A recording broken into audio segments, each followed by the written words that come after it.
ce que les gens oublient. Le sport de haut niveau, ça peut être très difficile. Moi, j'ai passé 1 an à avoir des insomnies de dingue, à être stressée, mentalement, c'était très dur. Et même encore aujourd'hui, je me dis, mais comment j'ai réussi ? Comment j'ai fait un peu à ça, Comment j'ai fait ? Je pense que c'est surtout grâce à ma famille qui m'a épaulée, soutenue. Parce que clairement, j'ai cru que j'allais abandonner parce que mentalement, ça devenait trop difficile. Bonjour à toutes et à tous et bienvenue dans le revers de ma médaille. Vous commencez à connaître un petit peu le concept du podcast. On invite des athlètes de haut niveau pour qu'ils viennent nous raconter les faces cachées de leur carrière. Alors pour ce nouvel épisode, on est hyper content d'avoir avec nous Madeleine Malonga, l'une des meilleures judokates françaises. C'est championne du monde, double championne d'Europe, vice-championne olympique. Bref, Madeleine, c'est un sacré palmarès, mais c'est également des moments plus difficiles et c'est de ça dont on va parler avec elle. On va aborder ensemble la reconversion, les lendemains de ses succès, mais également la concurrence ou alors Paris 2024. Et tout ça sans filtre et sans tabou, vous connaissez le mood. En tout cas, j'espère que vous allez apprécier.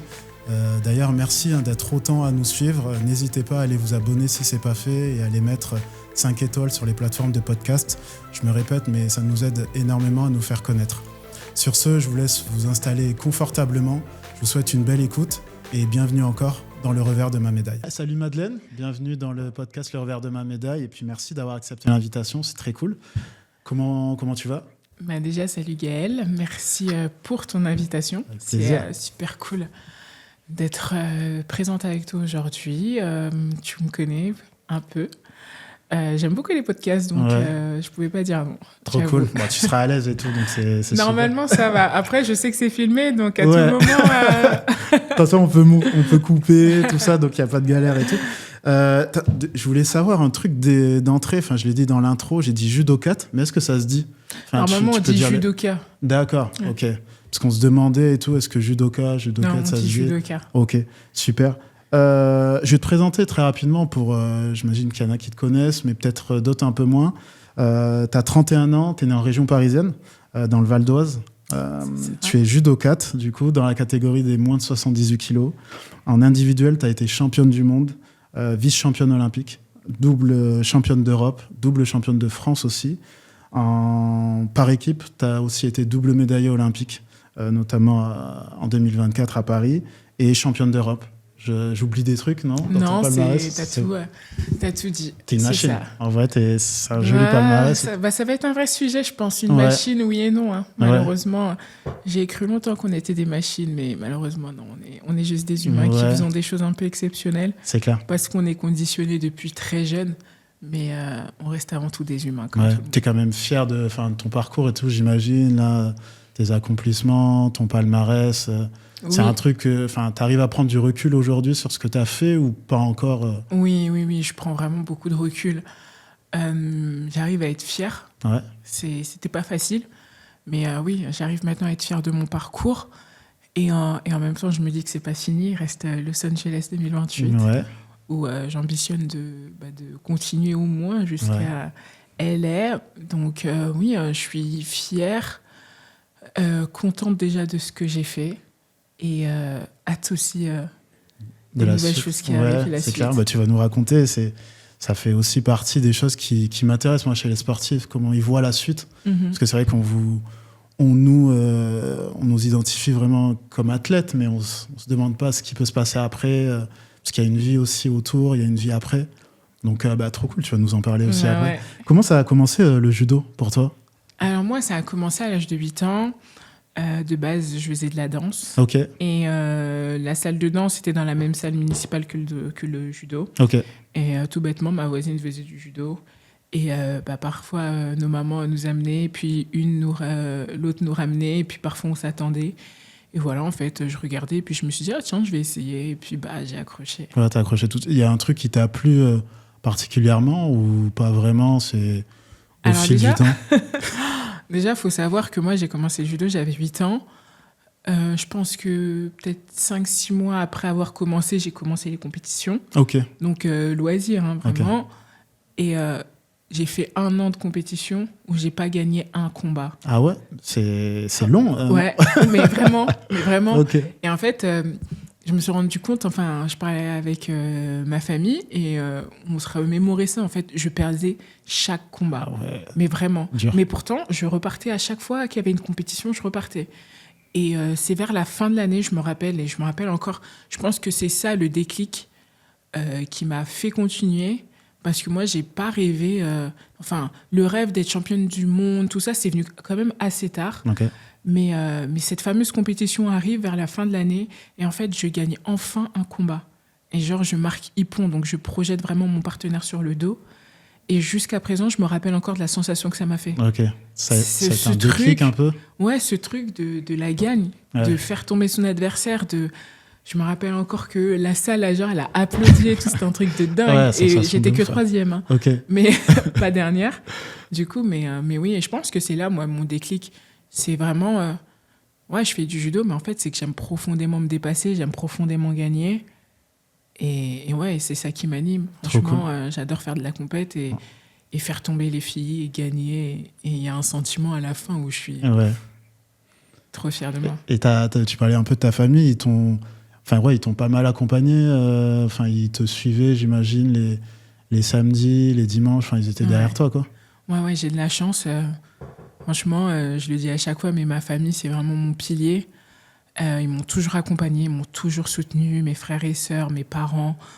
Encore aujourd'hui, sur chaque compétition, grande compétition, tournoi de Paris, championnat d'Europe, championnat du monde, master, ils se déplacent tout le temps, que ce soit au Japon, n'importe où ils viennent. Trop cool. Et c'est super important pour moi. Ouais, ils sont sportifs de base? Pas du tout. Pas du tout. Mais pas du tout. Mais c'est encore d'autant plus cool qui t'ait suivi, qui t'ait motivé aussi à accompagner, quoi. Ouais, mais franchement, j'ai eu de la chance parce que au final, je remarque, et surtout je prends conscience que j'ai des parents qui m'ont accompagné, mais qui m'ont jamais mis la pression. Ok.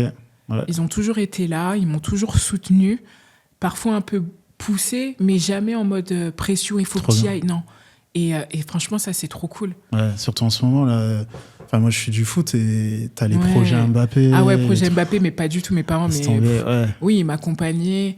Parfois, ils m'ont poussé à un moment pour intégrer le sport-études parce que je voulais pas du tout y aller. D'accord. Mais eux, ils étaient plus là en mode, mais franchement, vas-y, au pire, tu y vas une semaine, ça va pas, tu rentres. C'est juste une opportunité de dingue, une expérience. Et en vrai, j'ai pas des parents sportifs, mais j'ai des parents travailleurs, bosseurs à mort. Et je pense c'est du coup une valeur qu'ils nous ont inculquée et que je tiens d'eux aujourd'hui. Trop bien. Et donc, du coup, t'es parti, tu quittes le cocon familial parce que tu rejoins le pôle espoir à Amiens, c'est ça? T'as 13 ans, c'est ça? 13-14 ans. C'est jeune, hein? Ouais, c'est très jeune. Ouais. En vrai, c'est dingue. Ouais. Aujourd'hui, je me dis, punaise, demain, j'ai des enfants. Je sais pas si à 13 ans, je les fous à l'internat. Non, mais c'est super courageux de leur part aussi à eux. Et encore une fois, merci à eux parce que, ils m'ont toujours encouragé. C'est eux qui me disaient, mais aller au sport-études, c'est une chance. Au pire, t'essayes et ça marche pas. Tant pis, tu rentres, on est là. Hein. C'est trop bien. Au moins, t'es déjà... t'as déjà un point en moins, quoi. Exactement. C'est trop cool. Et t'as bien vécu, toi? T'es resté combien de temps au Pôle Espoir? Et est-ce que t'as bien vécu cette période? Alors, je suis restée au Pôle Espoir d'Amiens 2 ans. Ok. J'ai super bien vécu, honnêtement. Moi, à la base, je voulais pas du tout y aller. Je voulais pas quitter ma famille, mes amis, mon collège, mon petit cocon, en fait, ce que je connaissais. Et franchement, je suis arrivée au bout d'une semaine, je me suis dit, mais attends, mais c'est trop bien. C'est la colo. C'était une colonie de dingue, on rigolait tout le temps, je faisais du judo, j'étais en cours. C'était déjà un rythme et déjà cette rigueur aussi quelque part, parce que quand à 13-14 ans, tu pars de chez toi, tu prends le train, parfois tes parents t'amènent, parfois tu prends le train, tu rentres toute seule. Après chaque journée de cours, tu vas à l'entraînement tous les jours. Après, gérer aussi l'école. En vrai, c'est pas simple. C'est un rythme de fou. Moi, des fois, j'ai des flashbacks. Je dis, mais comment j'ai fait, quoi? J'avais un peu la sensation que tu revivais la même journée tout le temps. T'as eu envie, toi, des fois, peut-être même si ça n'a pas duré longtemps, mais genre de rentrer, de te dire, putain, la flemme, cette vie-là, et puis peut-être avoir une vie un peu plus normale des autres enfants de mon âge? Non? C'est un truc qui t'a... Alors, j'ai jamais eu envie d'arrêter. Mais là, vraiment jamais. Jamais eu envie de rentrer chez mes parents, tout arrêter, jamais. Mais par contre, il y a eu des moments où j'avais juste envie de pas aller à l'entraînement après les cours. Tu voyais des jeunes et tout, ils allaient boire un verre. Franchement, rentrer, boire un verre, ou même juste, tu te poses, tu regardes la télé. En plus, c'était génération télé-réalité, j'avoue. Mais ça, par contre, il y a des fois où, évidemment que, les entraînements encore. C'est clair. Mais jamais l'envie d'arrêter. Même jusqu'aujourd'hui, j'ai jamais eu le truc de je vais arrêter. Ok. Et l'INSEP, ça arrive donc du coup 2 ans après Non, 3 ans après. 3 ans après. Après Amiens, 2 ans, je vais à Orléans. D'accord. 1 an en Pôle France. Ok. Et puis après, très vite l'INSEP, j'ai 16 ans et puis je rentre. Comment ça se passe l'accession à l'INSEP? Enfin, t'as des sélections, alors honnêtement, moi, j'ai jamais demandé à aller à l'INSEP. Okay. Ah ouais. Ah, jamais. On t'a obligé. Moi, je faisais du judo. Voilà, j'étais pas trop mal. Je gagnais des compètes. Okay. J'étais en pôle, ça se passait bien. On m'a dit, va à Orléans. Ok.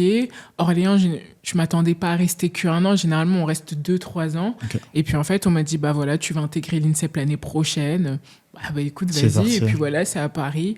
Je sais que c'était l'usine à champions, quelque part, où tous les grands champions étaient là. Et puis voilà, c'était une opportunité de dingue. Je me rappelle la première fois que je suis allée à l'INSEP, c'était en stage.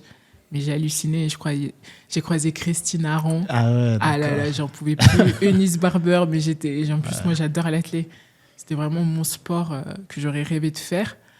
Et c'était un rêve éveillé, en fait. C'est dingue. Hein, je trouve ça trop bien, le concept de l'INSEP, d'avoir tout plein de champions, en fait, dans le même espace et tout. Enfin, c'est dingue. Toi, t'en gardes que des bons moments de l'INSEP. Tu es resté combien de temps? J'y suis encore. Ouais, Je suis rentrée en 2010, on est en 2025. Ok. Ça commence à faire. Tu connais les lieux par cœur, quoi. Ouais, je connais les lieux par cœur. Je suis restée 3 ans en internat. Et après, j'ai pris mon appart, heureusement, parce que rester à l'INSEP pendant 15 ans, stop. Ok. Mais oui, évidemment, je connais l'INSEP par cœur. J'ai passé mon bac là-bas. J'ai fait ma première année de STAPS, que j'ai arrêté.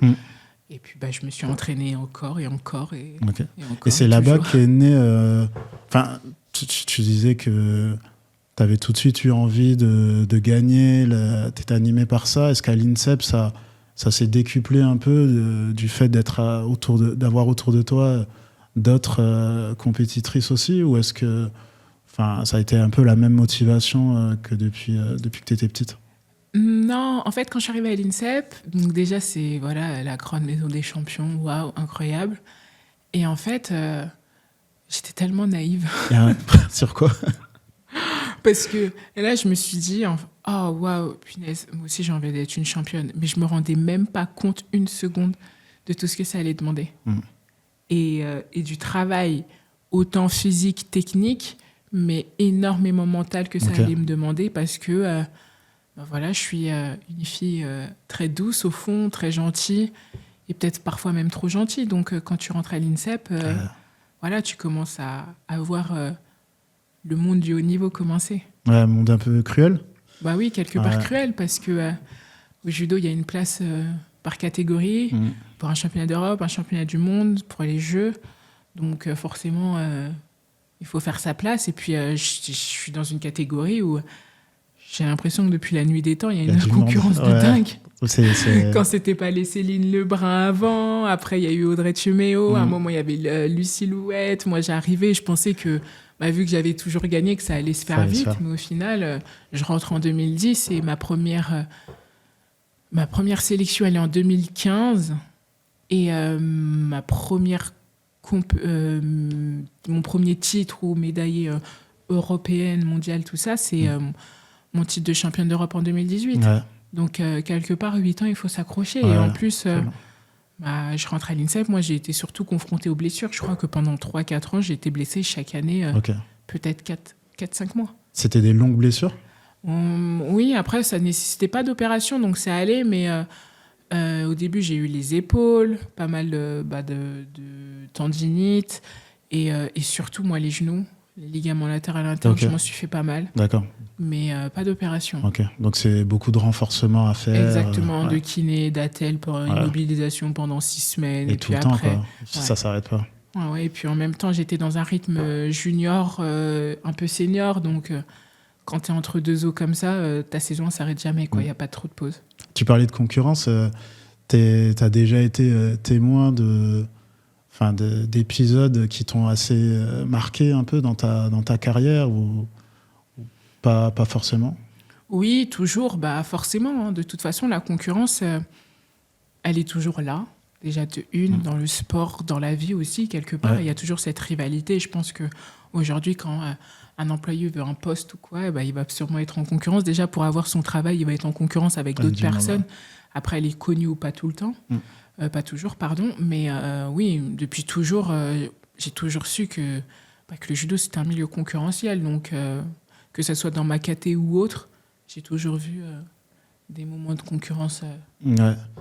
C'est hyper intéressant parce que justement, Paris 2024, les gens voient que ces 2 semaines, 3 semaines de compète, mais ils savent pas ce qui s'est passé avant. Exactement. Moi, je voulais que tu me racontes un peu toute cette année de qualification. Ça a dû même commencer un peu avant. Et où justement, tu as été en concurrence avec Audrey. Comment tu as vécu un petit peu tout ce moment-là où vous avez été un peu à la lutte jusqu'au dernier moment, quoi? Déjà, avec Audrey, elle est là depuis plus longtemps que moi, quelque part. Ouais. Hein. Je me rappelle, je rentre à l'INSEP en 2010 et elle gagne les mondes à Paris, donc en 2011. Okay. Et elle est jeune, au final, elle et moi, on a 3 ans, je crois, d'écart. Donc c'est beaucoup et en même temps rien du tout. Donc voilà, il y a toujours eu... au début, je pense que je peux même pas dire de la concurrence parce qu'elle était là et puis moi, je me disais que le temps allait faire les choses et que j'allais prendre ma place à un moment donné. Et au final, je pense que j'ai eu aussi, moi, un déclic dans ma tête de me dire je peux pas être là pour accompagner les autres. Je peux aussi, moi, prendre ma place parce que je pars du principe qu'il y a de la place pour tout le monde. Donc, je vais pas attendre qu'on me fasse ma place, mais c'est à moi d'aller la chercher. Donc, depuis après les Jeux de 2016, en 2016, elle est titulaire, moi, je suis remplaçante. Et ça commence au lendemain des Jeux de Rio où je veux ma place de titulaire. Donc, en 2018, je gagne mon premier titre de championne d'Europe. Et c'est face à elle, du coup? Oui, en plus, on se prend en finale, exactement, ouais, je gagne. En 2019, je gagne les championnats du monde. Donc voilà, je suis championne du monde. Elle est peut-être plus en déclin, je crois, à ce moment-là. Donc, moi, je fais les Jeux de Tokyo, ça se passe très bien. Et puis après... sachant qu'on on fait une Olympiade de 5 ans. Hein. Il faut déjà recontextualiser. Ouais. Il y a la Covid, donc voilà. Je passe un confinement, je m'entraîne tous les jours, mais comme une dingue. Mais c'est maintenant déjà là, avec le recul, où je prends conscience de waouh, mais tout le travail que j'ai fait, tout ce que j'ai fait, en fait, c'est normal qu'à un moment donné... ça craque un peu. Ouais, en fait, je suis pas une machine, forcément. Donc voilà, les Jeux de Tokyo se terminent. Moi, de mon côté, c'est une Olympiade aussi 2021-2024 qui a énormément bougé pour moi. J'ai changé 3 fois d'entraîneur. Okay. Ça n'a jamais été mes choix en plus. C'est des choix un peu que j'ai dû subir. Donc, il fallait se réadapter. On sait très bien que le sport de haut niveau, la relation entraîneur-entraîné, elle est super importante. En plus, moi, je marche énormément à la confiance. Donc là, il faut se réadapter. Donc... moi, l'année après les Jeux de Tokyo, elle est dure. Franchement, ouais, elle est dure. Je fais des compètes, mais voilà, je me classe 3e aux Europes. Je fais les mondes, je fais rien, je perds au premier tour. Et puis après, je me rappelle qu'un an pile après les Jeux, boum, c'est reparti. La flamme, elle est revenue et j'ai moins galéré et tout à l'entraînement. Et en fait, au moment où je reviens, elle a redécolle. Elle a un gros boom dans sa carrière. Donc au final, ça va très vite parce qu'on est en 2022, 2023 arrive très vite. Et 2023-2024, ça y est. Donc je me blesse, je ne fais pas le tournoi de Paris en 2023. Elle gagne. Donc logiquement, elle est sélectionnée pour les mondes. Et au monde, elle fait 2e. Ok. Et puis là, tu te dis waouh. Ouais, ça va être chaud. Là, là c'est chaud. Là, ma cocotte, il va falloir y aller. Ok. Et en même temps... c'est dingue parce que c'est fou comme j'y ai toujours cru. J'étais convaincue que j'allais les faire. Même si elle avait fait 2e, je me disais toujours, elle n'a pas gagné. Et puis même, On a déjà vu avant des filles qui ont gagné les Jeux, les mondes. 1 an avant les Jeux, elles n'ont pas fait les Jeux. Elles n'ont pas fait, ouais. Et je savais mes atouts, je connaissais forcément mes atouts physiques et mentaux surtout. Et elle aussi, ses forces et ses faiblesses.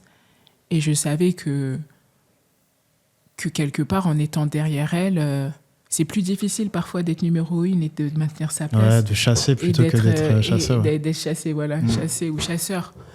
Et je me suis battue comme une dingue pour aller au master faire 2e. On est mise pas réellement en concurrence, si, quelque part en concurrence directe, mais à la sortie des mondes, elle n'enchaîne pas de médailles. Au master, aux Europes, moi je me foire, malheureusement. Elle aussi a fait 7e, et puis au tournoi de Paris, on se prend toutes les deux. Et j'ai là-bas, et je fais 3e, et puis après, on pensait toutes que ça allait terminer là, et au final, non, ils nous disent que c'est reparti encore. Donc, ça a été une course effrénée, difficile mentalement, surtout, parce qu'il a fallu s'accrocher, parce que forcément, on parle d'une concurrence entre elle et moi, mais en même temps, une pression aussi mondiale, nationale, fédérale, à tous les niveaux. Les Jeux Olympiques, c'est une fois tous les 4 ans, donc en plus là c'était à Paris, donc la fédération, tout le monde avait ambition de faire des belles médailles, donc quand tu as 2 filles très fortes, faire un choix, et tu pousses jusqu'au bout, et au final, je pense qu'aujourd'hui, elle comme moi, ça n'a pas été une période difficile, et elle l'a pas fait, ça a été sans doute dur pour elle, et moi je les ai fait, et ça a été aussi dur pour moi, et c'est ça que parfois ce que les gens oublient. Le sport de haut niveau, ça peut être très difficile. Moi, j'ai passé 1 an à avoir des insomnies de dingue, à être stressée, mentalement, c'était très dur. Et même encore aujourd'hui, je me dis, mais comment j'ai réussi ? Comment j'ai fait un peu à ça, Comment j'ai fait ? Je pense que c'est surtout grâce à ma famille qui m'a épaulée, soutenue. Parce que clairement, j'ai cru que j'allais abandonner, parce que mentalement, ça devenait trop difficile. C'est clair. C'est trop bien que tu en parles, parce que je trouve que c'est un milieu, le sport, où en fait on se dit il n'y a pas de place pour entre guillemets, les émotions, les sentiments, tout ça, etc. Sauf qu'en fait, il n'y a que ça. Exactement. Il n'y a que ça tout le temps, partout.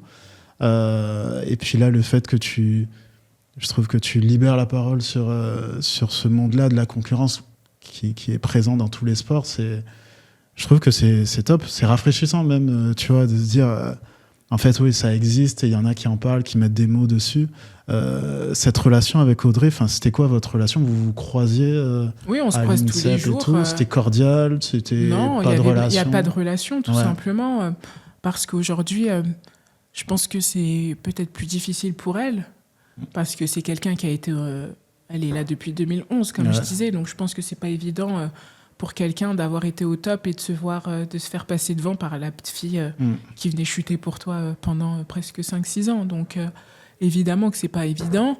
Après, c'est comme ça. Et comme je dis à chaque fois, chacun gère la concurrence avec les moyens qu'il a. Et c'est comme ça. Et c'est le sport. Et il faut pas oublier aussi, surtout, que c'est que du sport. Parce que au final, plus tard, la vie, elle continue. Dans 5-10 ans, c'est que des médailles, quoi. C'est important sur le moment.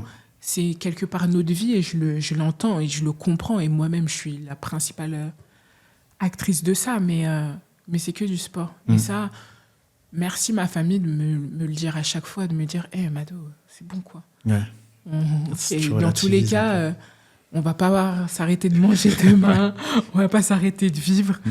Alors oui, c'est dur, oui, j'avais envie de les faire. Et c'est cool parce que j'ai réussi à les faire. Mais voilà. Ok. Donc, ta famille, ils ont été hyper importants. Moteur, soutien, pilier, tout ce que tu veux. Vraiment, si eux-mêmes auraient pu aller combattre. C'est trop bien, franchement. Parce que t'en as qui vivent ça dans la solitude, et c'est ça où qui se renferment. Et c'est là où c'est très dur. Et quand j'en parle, c'est pas pour... Je pense qu'on est tous touchés par ça. Que ça soit dans le sport ou dans d'autres milieux, la concurrence, elle est toujours là. La rivalité et en plus, souvent, l'ego en plus, parce que c'est pas simple. Et parfois, cette concurrence, elle va déchirer, elle va diviser, elle va venir mettre en exergue des faces sombres, peut-être, de son caractère. C'est pas tout le monde qui peut le gérer. Et je pense que c'est important aussi de l'assumer, d'en parler. Et tout simplement de dire que... moi, en plus, je fais un sport de combat. Donc, quelque part, il y a une forme... je sais pas, il y a de la confrontation, il y a aussi peut-être quelque part de l'humiliation dans une dominance ou un rapport de un gagnant, un perdant, la force aussi, parce que on se touche, hein, c'est pas comme un combat où il y a l'escrime, par exemple, où on se touche que de la pointe de l'épée. Là, mais nous, c'est les mains, proche. le corps. Donc, il y a quelque chose où il faut toujours montrer qu'on est fort. Et en fait, avec le temps, j'ai surtout compris que parler de ses émotions, de ce qu'on ressent, faire face à sa vulnérabilité, au final, c'est pas une preuve de faiblesse, bien au contraire. Parce que aujourd'hui, j'assume et je parle de tout ce que j'ai traversé avec... le temps a fait les choses. Hein. Ça fait, on est, je sais pas, 10 mois des jeux, post-jeu. C'est ça, presque un an. Ouais. Pratiquement un an, donc... les choses ont coulé, mais oui, j'ai envie d'en parler parce que ça touche tout le monde et j'ai envie de dire à toutes les personnes que oui, il y a des moments difficiles dans la vie, mais parfois, il ne faut pas se cacher. Il faut les assumer et dire que là, j'ai galéré. Oui, là, ça a été dur. Après, évidemment, j'allais pas dans le vestiaire et me dire j'en peux plus. Non, quand même pas. Mais s'entourer des personnes proches, nos personnes de confiance, d'oser dire les choses parce que c'est super important. Tu as eu... recours à des psys ou des préparateurs mentaux, hein. C'est un peu plus à la mode, enfin c'est pas encore assez, mais il y en a qui ont recours à ça. Toi, ça a été c'est quelque chose que t'as fait? Bien sûr. Déjà, je travaille avec ma préparatrice mentale depuis 2017, Naëlle Malherbe. On a fait plein de choses, on a avancé énormément sur la personne que je suis, la femme, la judoka, sur plein de choses. Donc là, ça m'a énormément aidée. Et puis, j'ai aussi fait un suivi psy depuis... je suis suivie avec ma psy depuis 2021, 2022. Ok, trop bien. Parce que c'est important. Et puis même déjà qu'on est sportif de haut niveau, on a un rendez-vous annuel qui est obligatoire. On appelle ça le bilan psy. C'est obligatoire, savoir comment tu vas et tout. C'est pas assez. Clairement. Oui, c'est pas assez, mais c'est parce que... après, c'est un choix aussi personnel de faire la démarche. Parfois, on pense qu'on va y arriver tout seul. Et ça, c'est... Moi aussi, j'ai cru, mais non, ça va le faire. Mais en fait, pas du tout. C'est tellement une chance, une force et un avantage de dingue d'apprendre. Comme je dis à chaque fois, moi, je vais voir la psy, mais c'est pas que j'ai des problèmes psychologiques, c'est juste que j'adore mon rendez-vous avec la psy. C'est trop bien. C'est le moment où j'apprends sur moi, où on parle de tout et au final, je suis plus épanouie, plus équilibrée avec ça. Donc, je pense qu'il faut le garder et tant que ça marche, je continue. Ouais, il faut que ça... Enfin, là, ça commence, je pense, à prendre du chemin. Mais c'est vrai que je me rappelle à mon époque, quand on allait voir le prépa mental, tu sais, tu n'y allais pas en cachette, mais tu l'assumais pas. Ouais, t'es genre, t'es une merde, ouais. C'est ça. Tu vas voir le psy, donc t'as un problème, t'as pas de mental. T'as pas le mental. Cette phrase, franchement, je la trouve violente. Ouais. Je trouve qu'elle est violente. Là, je le dis pour toutes les personnes qui nous écoutent, mais franchement, allez voir un psy. Ouais. C'est le meilleur investissement sur soi qu'on peut faire. En plus, maintenant, je crois qu'il y a une séance de psy qui est remboursée. Ouais. Et je sais que c'est un coût, je sais que c'est cher. Mais franchement, si vous pouvez, faites-le parce que c'est trop bien. Ouais. C'est trop important et c'est important de se connaître soi. Trop bien. Du coup, là, t'es qualifié pour les Jeux. Tu sais, on a l'impression que tu dois être soulagé, mais en fait, pas forcément parce que t'as la pression de représenter ton pays qui est là. Pas forcément le poids de la famille parce qu'ils sont derrière toi, mais toi, tu dois être animé quand même d'une fierté. Tu as envie de répondre présente, quoi. Là, avant que les Jeux arrivent, tu te rappelles un petit peu dans quel état d'esprit t'es un peu? Oui, alors c'est vrai que pour recontextualiser, les filles, toute la sélection féminine a été annoncée en novembre 2023. Ok. Oui, c'est ça, novembre 2023. Et moi, j'ai ma sélection le 12 avril 2024. D'accord. Et je suis censée combattre le 1er août ou le 2 août, un truc comme ça. Ouais, début août. Donc, déjà, on voit que par rapport aux filles de novembre qui le savent depuis novembre, qui ont déjà pu quelque part célébrer cette sélection parce que c'est toujours génial d'apprendre que tu fais les Jeux. Et après, tu redescends et puis après, tu mets encore voilà, tu remets la pression. Moi, j'ai toujours eu cette pression constante. Et quelque part, oui, j'ai quand même été super contente de ma sélection parce que quand même, c'est dingue de faire les Jeux. C'est très peu de personnes dans le monde au final qui fera les Jeux dans sa vie, en plus à Paris. Et au final, je suis très... Et en même temps, c'est mon caractère, c'est que je suis une personne très focus. Moi, c'est objectif, il est fait, objectif numéro 2, on passe à la suite. Donc, j'ai pas eu le temps de me dire « Oh, je suis fatiguée, oh, je suis... » Non, ok, c'est bon, j'ai ma sélection, punaise. J'ai galéré, oui, j'ai vraiment souffert durant cette période, mais j'ai même pas pris le temps, je pense, de me dire « Punaise, c'était vraiment dur. » Je pense que c'est après les Jeux où je me suis dit « Ah ouais, mais en fait, il s'est passé ci. Ah ouais, en fait, il s'est passé ça. » Donc, non, à partir du 12 avril, quand j'ai ma sélection, nouvel objectif. Tu passes en prépa. Et je passe en prépa et en mode action. Et puis, comme je disais à chaque fois, c'est comme si je suis dans un train, un TGV. En fait, il n'y avait que 2 arrêts. Il y avait le championnat du monde en mai et les Jeux en août. Et basta, ils tracent. Et puis, pas le temps de regarder. De faire un stop et tout. Exactement. C'est une aventure, les JO 2024, qui est assez paradoxale pour toi. Parce que tu perds ton premier combat en individuel et tu es à la fois médaillé d'or par équipe. Déjà, je voulais savoir, c'était quoi ton objectif perso avant de commencer ces Jeux, sachant que tu avais été... tu fais médaille d'argent à Tokyo avant. Est-ce que tu as des objectifs clairs, élevés avant de commencer ? Ah mais oui, mon objectif, il était très très clair. Pour moi, j'allais être championne olympique le 1er de novembre, quoi. Août, pardon. C'était très clair parce que j'avais travaillé pour et que j'avais profondément tout donné. Et je pense en même temps, quand tu sais que tu as tout donné, c'est ce qui fait aussi faire que tu relativises aujourd'hui et que tu acceptes le truc, parce que je n'aurais rien pu donner d'autre après ma vie, quoi. Là, c'était le dernier le dernier step. Dans un état... mais j'ai tout donné, donc... mon objectif, c'était de gagner, c'était d'aller chercher cette seule médaille qui me manque à mon palmarès, l'or olympique. Du coup, tu perds ce premier combat, tu as encore des souvenirs un petit peu de cette journée-là, de ce combat-là. Qu'est-ce qui s'est passé pour toi et qu'est-ce que tu as ressenti après ? Ouais, je me rappelle de cette journée. J'étais pas tant stressée que ça. En début de journée. Je me rappelle quand je vais dans le bus, on est dans la navette pour arriver à la compète et tout. Je prends mes marques dans la salle d'échauffement. Puis après, j'aime toujours monter sur la salle de compète, sur le tapis, repérer un peu la salle où je vais combattre, le public où il sera. J'ai toujours besoin de faire cette visualisation. Je me rappelle d'un moment où pour moi c'était trop dingue, c'est qu'il y a une chanson qui est passée d'Isolt, et c'est la chanson qui m'accompagne, que j'écoutais tout le temps les moments trop difficiles de cette sélection. Et je me suis dit, c'est dingue qu'elle passe aujourd'hui à ce moment-là, tu vois. Et ça, c'est un vrai souvenir que j'ai. Je me suis échauffée normal. Je me revois en salle d'échauffement, en chambre d'appel, au moment où je vais aller combattre.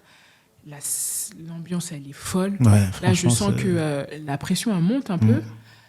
Mais voilà, quoi, c'est une compète. Je me sens pas tétanisée. Je me sens pas non plus totalement sereine parce que c'est un premier tour et c'est les Jeux. Et en même temps, c'est une fille que je prends, que j'ai déjà battue, mais qui m'a déjà battue. Donc voilà, je savais que ça allait être chaud. C'est pas un profil que j'adore, mais j'étais déterre et très focus sur ce que je devais faire. Et puis, à Jimé, le combat commence. Elle rentre dans son schéma. Moi, j'essaye de pas m'agacer et de me dire ça va marcher. Tu vois, à un moment donné, j'aurai le moment d'attaque. Et à un moment où je sens que je peux attaquer, j'attaque à fond et puis elle me contre à fond. Donc forcément, je prends Ippon. Et je me rappelle qu'au moment où je tombe sur le dos, je sais que c'est Ippon. Enfin, elle me tient au sol parce que voilà, mais je crois que je sais même pas si j'ai une réaction de bouger parce que je savais que c'était... Elle essaie de t'immobiliser. Ouais, elle essaie de m'immobiliser, je crois, et j'essaye peut-être de sortir, mais je savais déjà que c'était Ippon et que c'était fini. Donc ouais, je me rappelle qu'à la fin, tu te dis... Enfin, je me suis dit, putain, tout ça pour ça. Ça, c'est la déception énorme, quoi, de me dire, punaise, J'en ai tellement bavé. Mais tellement. Ouais. C'est ce qu'un peu le grand public capte pas tout le temps. Et en même temps, des fois, c'est dur de la reprocher. Ils sont focus sur l'événement, Exactement. ils voient un combat, mais ils savent pas ce qu'il y a avant, ils savent pas ce qu'il y a après. Et c'est vrai que en quelques secondes, tu vois toute ta prépa un peu s'anéantir, quoi. Ouais, exactement. Et en même temps, c'est le sport. Ouais. Et ça, faut pas l'oublier. Et comme je dis, je vais pas remettre toute ma vie en question pour cette compétition. C'est ça. Je sais profondément qui je suis, ce que j'ai fait pour arriver là, par où je suis passée, par les moments ô combien difficiles, la façon dont je me suis accrochée. Bah voilà, c'est la vie. Ouais, j'ai perdu, voilà. C'est peut-être même ça. C'est sûr que là, sur le moment, je me dis, j'ai l'impression que ma vie s'effondre. Clairement. Mais oui, et puis en même temps, j'ai déjà eu aussi une médaille olympique, donc je sais ce que c'est. Et quelque part, je m'apprête aussi à découvrir ce que c'est la vie quand tu n'as pas de médaille olympique. Et c'est quelque chose que j'étais aussi préparée, parce que je me rappelle qu'en 2021, du coup, à Tokyo, je fais 2. Et j'ai 2 copines avec qui on était très proches, elles ne font pas de médaille. Et je me rappelle le sentiment d'être une merde. Et je le dis vraiment, être une merde quand tu n'as pas de médaille. Et quand tu as une médaille, et que j'étais même gênée parfois à côté d'elle par... tu célébrais pas forcément. Ouais, parce que je me rappelle, elle m'a dit, punaise, Mado, tu peux pas être pas contente d'avoir une médaille d'argent alors qu'elles n'ont pas de médaille. Mais en même temps, j'étais déçue pour moi. Et puis en même temps, tout le monde t'idolâtre. Et en même temps, tu dis, mais je me suis entraînée autant que ces filles qui ont fait premier tour. Enfin, c'est quoi Moi, tu vois, déjà, après les Jeux de Tokyo, j'avais un vrai problème avec ce truc-là avec la gagne, de cette vision qu'on a des médaillés, et qu'en fait, on n'est pas meilleur que les autres, quoi. On est tous des athlètes et on se donne tous les jours à 100%. Et en plus, pour la plupart, on ne gagne même pas des sommes faramineuses pour pouvoir en vivre plus tard. Donc ouais, et puis bah, là, pour Paris, bah, voilà, je sais aussi ce qui m'attend. Et quelque part, c'est aussi difficile, parce que quand tu sais que c'est les Jeux à Paris, tu te dis quand même, punaise, là, il va y avoir un vrai moment de visibilité sur ton sport, sur les médaillés. En plus, le judo, on avait cartonné. C'était un truc de dingue. J'ai jamais regardé de compète de judo jusqu'au jeu que j'ai couvert. Pour moi, c'est le sport. Enfin, ça a été mon sport révélation. Je me rappelle avoir suivi un peu la journée de Gaba. C'était incroyable. Enfin, t'avais tout. Enfin, c'est un sport, je trouve, qui a pris une dimension folle, quoi. Ouais, c'est clair. Et donc, c'est dur quand... là, en toute honnêteté, et c'est là où parfois, quand je parle d'ego, il faut être solide, parce que ton ego, il en prend un coup, forcément. Tu dis, putain, je me suis entraîné tout ça et j'ai rien. Tout le monde a claqué sa médaille, tout le monde est heureux, et toi, t'es la merde de l'équipe. Et en même temps, j'étais profondément fière de moi. Alors, c'est pas venu tout de suite, mais c'est arrivé très vite, parce que je sais ce que c'est, en final, d'avoir une médaille au jeu et pas de médaille au jeu. Et je sais ce qui est important pour moi, au final, d'être... j'ai raté mes jeux, je me rappelle, j'ai fini ma compète. Je suis allée voir ma famille, on s'est retrouvés dehors. Ils étaient tous dehors à m'attendre, moi j'étais en pleurs, les gens ils m'ont applaudi, c'était trop mignon. Trop cool. Et on s'est tous serrés dans les bras, on a fait une photo à la Tour Eiffel derrière. Et après on est allé au resto et on a mangé tous ensemble, et il y avait ma famille, mes proches, mes meilleurs amis d'enfance. Et au final, que j'ai gagné en 2021 ou que j'ai perdu en 2024, il y avait les mêmes personnes autour de moi. Et pour moi, c'est ça qui est important. T'arrives à... Parce que tu fais quand même aussi médaille d'or par équipe. Oui. Est-ce que tu arrives à te... Mais tu participes pas, c'est ça? Ouais, en fait, quand on est par équipe, moi, je suis dans la catégorie des plus de 70 kilos, donc je la partage avec Romane. D'accord. Donc forcément, ça va être des filles qui vont faire... Romane Dico. Voilà, qui font plus le poids de Romane, enfin, de la catégorie de Romane. Donc, stratégiquement, c'est pas trop opportun de me mettre moi. Donc, c'est plus en cas de Romane se blesse ou quoi, et ben moi, je dois rentrer. Mais je savais très bien qu'aux équipes, même à Tokyo, j'avais pas combattu, et c'était comme ça. C'est un peu la règle, en fait. Et oui, cette médaille d'or, honnêtement... elle a un goût particulier, parce que d'habitude, les médailles par équipe, le judo, c'est profondément un sport individuel de base. C'est ça, ouais. Donc, quand on avait gagné à Tokyo, c'était un truc de dingue parce que c'était la première fois. Et puis, j'avais 2 médailles, j'avais gagné en indiv, donc aussi, tu te sens encore légitime. C'est ça. Et là, à Paris, c'est pas que je me sentais pas légitime parce que, au final, je fais partie de l'équipe et c'est comme ça. Mais il y a ce truc où, c'était en vrai une médaille, je pense, qui est venue me réconforter. Okay. Je l'ai pris comme ça. D'accord. Vraiment, je l'ai pris comme réconfort, comme un pansement qui vient penser à toutes mes blessures que j'ai eues pendant l'Olympiade. Parce que c'était encore frais aussi. Exactement, défaite, tout ce que j'ai vécu, traversé dans l'équipe pour pouvoir avoir ma place. Et au final, j'ai une médaille quand même d'or à Paris avec l'équipe et j'ai vécu le truc à fond. Et au final, j'étais dans l'équipe, en bas. J'étais dans l'équipe, on était là, j'ai vécu les Jeux. Et voilà, et dans 20 ans, je dirais, j'ai fait la cérémonie d'ouverture et j'ai fait les Jeux. Et puis j'ai même tient cette médaille. Et c'est ça la finalité. Tu l'as gardée, cette médaille, elle est chez toi, ouais. Bien sûr. Et pour te dire, quand je suis rentrée, j'ai regardé mes médailles de Tokyo et je me suis dit, plus jamais je vous négligerai. Ouais. Parce que tellement, je suis une fille qui passe d'un objectif à un autre. Quand j'ai eu mes médailles à Tokyo, c'était pas comme si c'était normal, mais voilà, je les ai. J'ai même pas gagné, limite, en indiv. Alors, voilà. Et elles étaient là et c'était quelque chose qui était fait et presque normal. Et quand tu l'as pas, là, tu te rends compte de ce qu'elle représente. C'est clair. Et au final, j'ai 3 médailles olympiques et j'en suis extrêmement fière. C'est incroyable, c'est incroyable. L'après-jeu, il a été comment pour toi ? Il y a beaucoup d'athlètes, beaucoup. Il y en a quand même quelques-uns qui ont parlé un peu de cette dépression, de ce mal-être un peu après les Jeux. Toi, c'est quelque chose que tu as vécu comment ?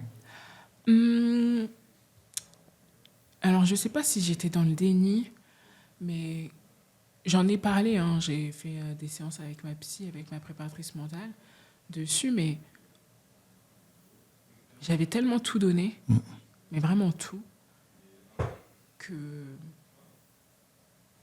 c'est le sport, j'ai perdu, ça arrive, parfois on gagne, parfois on perd, qu'est-ce que j'aurais pu faire différent ? C'est comme si j'ai pas voulu comment dire ? C'est vraiment comme si j'ai pas voulu refaire toute ma vie par rapport à ça, en fait. Ça s'est passé, puis on avance. Et peut-être que c'est une phase de déni encore, mais... Ou que tu relativises aussi. Ouais, je relativise, et puis c'est comme... Je ne peux rien faire. C'est ça. Le combat est fini. Clairement. Voilà, stop, c'est fini. Comme ce que j'ai vécu pour arriver à cette sélection, c'est terminé. Et puis on avance, et puis qu'est-ce qu'on en fait et quelles leçons j'en tire ? Qu'est-ce que j'aurais pu faire différemment ? Je sais que profondément rien, parce que j'étais 100% moi-même de A à Z. Et j'ai tout vécu à fond. Dans les bons comme dans les mauvais moments, tout était à 100%. Donc, Et je pense qu'il y a peut-être aussi, je sais pas, j'ai jamais fait les Jeux, mais tu as eu tellement de lumière sur vous tous, sur toute la sélection olympique, et puis ensuite, une fois que les Jeux s'arrêtent, c'est comme si la vie, revenait. C'est ça. Fade. Toi, c'est quelque chose que tu as vécu comment ? Est-ce que, je sais pas, est-ce qu'on te reconnaît ? Est-ce que tu sens que tu as quand même un peu de lumière qui est restée sur vous ? Alors, honnêtement, moi, c'est pas trop mon truc, tout ce qui va être fame. Ouais. Je suis d'un caractère introverti, déjà. Donc, moi, quand il y a beaucoup de monde, quand je suis avec plein de personnes, c'est très énergivore. J'aime beaucoup être solitaire. Je suis très solitaire. Moins on te voit, mieux c'est vrai. Ouais, exactement. Et donc, être plus vu ou moins vu, c'est pas quelque chose qui m'a dérangée. Après, forcément, quand tu penses à une médaille, tu dis, punaise, j'aurais pu faire ce truc. Et c'est là où tu dis... Il y a ce moment où tu dis, putain, dommage. Quand même, j'aurais pu vivre des trucs encore plus dingues. Puis ça ouvre des opportunités aussi. Exactement. Mais en même temps, c'est pas grave parce que c'est la vie, c'est comme ça. Et que c'était écrit. J'ai eu ma médaille à Tokyo, je l'ai pas eu à Paris. Honnêtement, je vois pas... j'ai pas vécu... je suis rentrée chez moi, j'étais avec mes proches. oui, ça fait bizarre parce que forcément, tu étais dans un monde à 1000 à l'heure, Paris. Et en même temps, moi, ça m'a fait du bien de plus entendre parler de Paris. Parce que ça faisait, je sais pas, 2 ans que c'était ça tous les jours dans ma tête. Donc moi, ça m'a pas forcément dérangé qu'à un moment donné, on en parle un peu moins et qu'on retombe un peu dans cette vie normale. Bien au contraire. J'avais hâte de rentrer chez moi et de tout ralentir. De tout ralentir. De plus être dans un avion, de plus être avec du monde, de juste être chez moi tranquille et avec mes proches. Et là, on parle de Paris 2024, mais c'est vrai que tu as connu des titres de championne du monde, championne d'Europe. T'en parlais un petit peu avant, mais moi, je suis assez admiratif des sportifs qui arrivent à se remotiver derrière. Enfin, comment se passe l'après Enfin, tu as atteint le sommet. Techniquement, il n'y a plus rien au-dessus. Comment toi, tu as réussi à renchaîner derrière ? C'est une bonne question parce qu'en fait, moi là, par exemple, je suis dans une phase où je veux profondément continuer. Et je continue parce que je m'entraîne encore tous les jours. Je suis dans mon rythme de sportif de haut niveau. Même, pour te dire, j'ai repris assez tôt, au final, comparé aux autres filles qui ont été médaillées ou même pas ou même non médaillées, pardon. Parce que j'ai besoin de garder ce contact avec le judo. Parce que moi, si je fais une pause trop longtemps, à tout moment, je reviens pas. Voilà, c'est quand même assez dur ce qu'on fait quotidiennement. Donc, il faut toujours que j'ai un pied dans le judo, que je m'entraîne. Et même, j'ai repris vraiment judo en mi-novembre, même un peu avant. Mais j'avais repris les prépas vers fin septembre. Donc, c'est relativement tôt. C'est tôt. Mais c'est en même temps ce que j'ai besoin. Et c'est ce que je fais depuis tellement d'années que c'est profondément moi. Tout simplement. Et au final, j'ai repris et j'ai eu plein de pètes là, ces derniers temps. Depuis janvier, février. Je me suis un peu blessée au coude. Je me suis un peu blessée au coude, un peu blessée au pouce. Et là, j'ai pris conscience, en fait, que... Ah mince. Est-ce que le corps, il n'est pas en train de te parler Est-ce que mon corps me parle ? Est-ce que je ne suis pas une machine, en fait et au final, oui, tu te rends compte qu'en fait, tu fais un peu la rétrospective de ces dernières années. Et tu te dis, mais en fait, ça fait 8 ans, 5 ans plus 3 ans. Je compte l'Olympiade qui a été longue de 5 ans et la courte et intense de 3 ans, que je ne me suis pas relâchée, que j'ai été sur chaque saison à 1000%. Mais quand je dis 1000%, c'est m'entraîner tous les jours avec l'objectif en tête. C'est ça.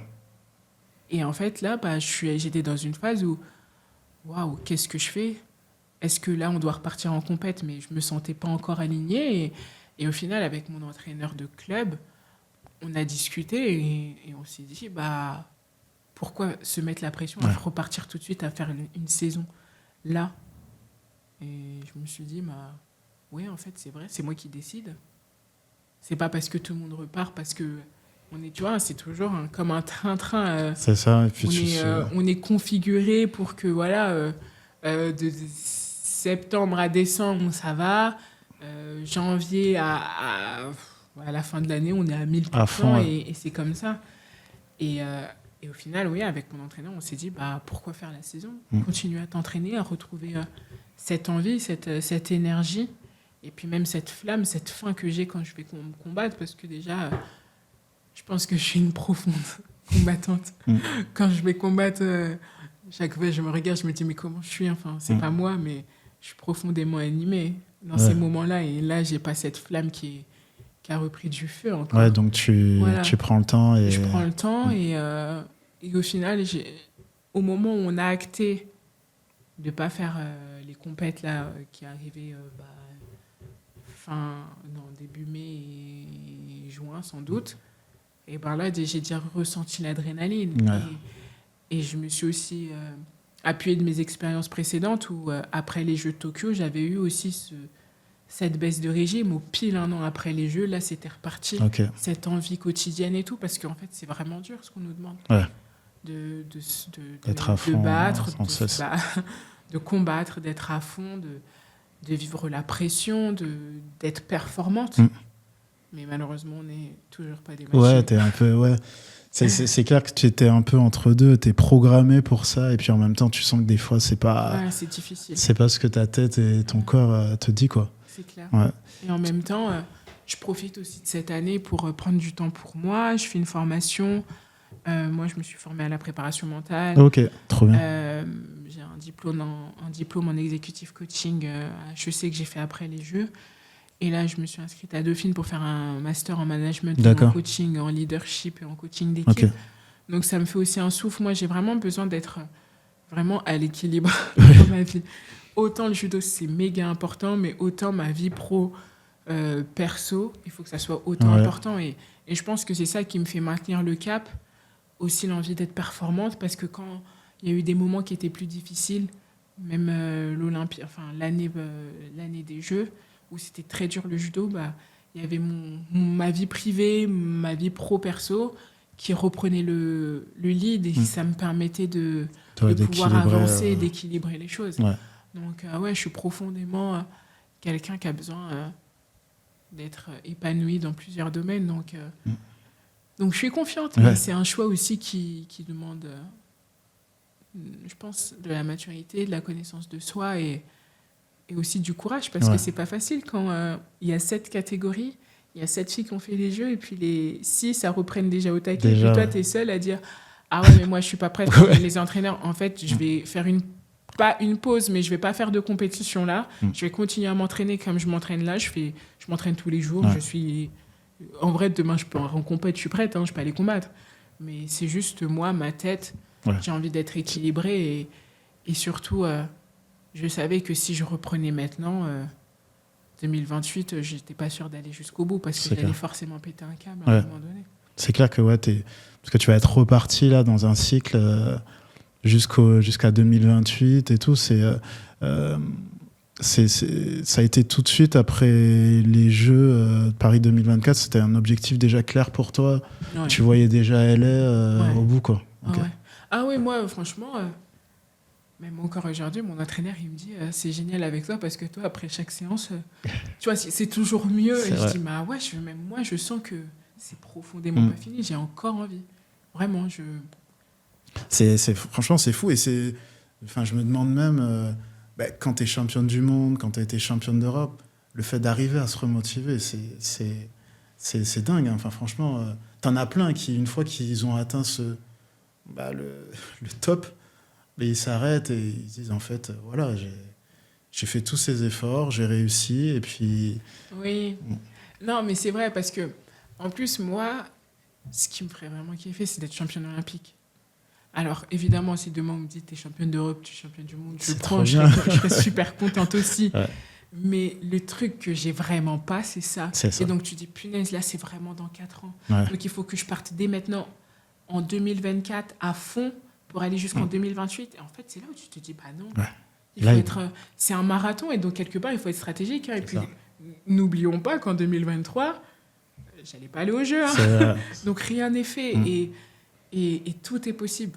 Et oui, ça demande quelque part du courage de faire ce choix. Et honnêtement, je suis super fière de moi de l'avoir fait, parce que, comme je te dis, sur les 6 filles, tout le monde repart, et tu as l'impression d'être la meuf bizarre, de se dire punaise, je suis la seule à être fatiguée. Tout le monde est en forme sauf moi, je comprends pas. Mais c'est pas grave, parce que c'est ma vie, c'est ma carrière, et je sais où j'ai envie d'aller, donc je préfère mettre toutes les chances de mon côté.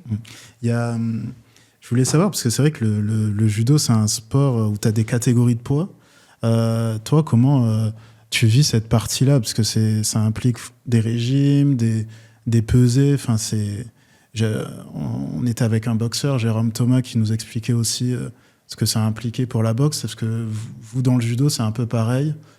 Oui, forcément, qui dit sport à catégorie de poids, dit régime, et c'est un facteur à prendre en compte. Après, moi, j'ai de la chance, je fais pas des grosses variations de poids. Okay. Oui, après les Jeux, forcément, je prends un peu plus que la normale. Mais après, quand je reprends mon rythme d'entraînement, ça redescend. Mais moi, je suis pas dans une situation où c'est très compliqué pour moi. D'accord. Généralement, mon poids de forme, c'est 82 kilos. Donc, ça me fait 4 kilos de régime. Ça va. Donc, franchement, ça va. Ok. Et ça te demande pas des gros sacrifices Forcément, comme tout. Ouais. Forcément, il y a des moments où je ne vais pas aller me faire un gros resto alors qu'il y a une compète avant parce que sinon, forcément, le poids, ça va jouer. Mais moi, je fais généralement mes régimes sur 4 semaines exprès pour descendre progressivement, me laisser encore parfois un peu les premières semaines quelques plaisirs, quelques craquages. Et après, je sais que les 2 dernières semaines, c'est carré et puis voilà. Et t'as déjà été dans une situation où t'as pas été au poids? Non, jamais. Non, jamais. Grâce à la diète, L'Oréal Marqué qui nous suit. Parce que sinon, ça doit être horrible à vivre. Je fais 78,1, c'est terminé. Ouais, c'est clair, c'est dur. Donc, non, j'ai toujours été au poids. J'ai la chance, comme je disais, d'avoir la diète qui nous suit, qui nous fait un programme, qui est vraiment disponible pour nous. Et au final, ça se passe.